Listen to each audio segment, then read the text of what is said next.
Let's talk about how we understand emotional disorders in the UP.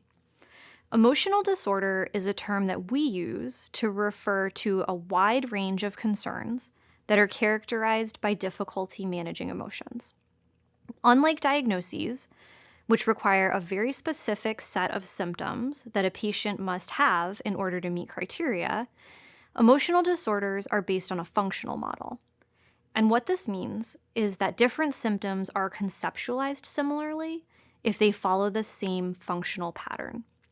So there are 3 things you are looking for when assessing whether a patient has an emotional disorder and might be a good fit for UP. First, the patient must experience frequent, intense emotions.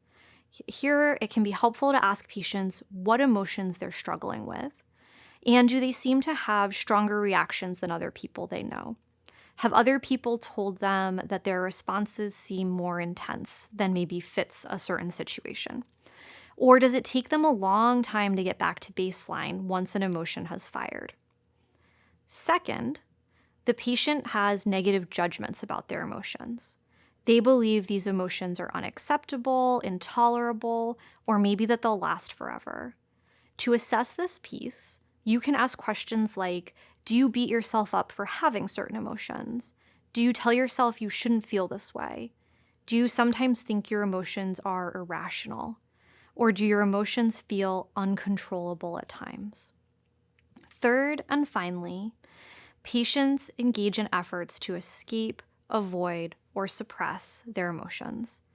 If they're having strong emotions and they're not liking how those emotions feel, it makes sense that they're going to try to get away from these emotions as quickly as possible. These tactics often provide relief in the short term, but come at a long-term cost. And so to assess these behaviors, you can ask questions like, do you tend to avoid things that bring up an emotion? Or do you try not to think about things that make you upset? Do you push away certain feelings? Or do you do things to try to get rid of an emotion as quickly as possible? If a patient has these 3 pieces, strong emotions, negative judgments of the emotion, and they're engaging in efforts to escape or avoid the emotion, then they likely fit the model of emotional disorders. So let's talk about an example. Let's take someone who is coming in struggling with depression and anxiety, maybe having some trouble with their alcohol use. To this first piece, they're probably going to talk about feeling intense anxiety or sadness. They might bring up other emotions like anger or guilt. They might have judgments of these emotions, like, I shouldn't feel this way, or there's so much good in my life, I don't deserve to be anxious or depressed. Or maybe if I were stronger, I would be able to just get over this. And so to manage these emotions and this negative reaction to the emotion, they might be doing things like avoiding.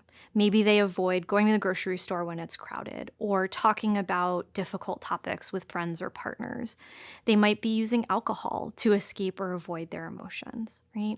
And so all 3 pieces are present in this example. A quick example, for sure, but someone who is feeling strong emotions, not liking them, and trying to get away from those emotions as quickly as possible. What's so helpful about this model is that it provides a very clear way to understand a diverse range of behaviors. If someone is having emotions, doesn't like them, and is doing something ineffective to get rid of them, and it's coming at a long-term cost, then you can understand their presentation in the model of emotional disorders, and you can consider using the UP.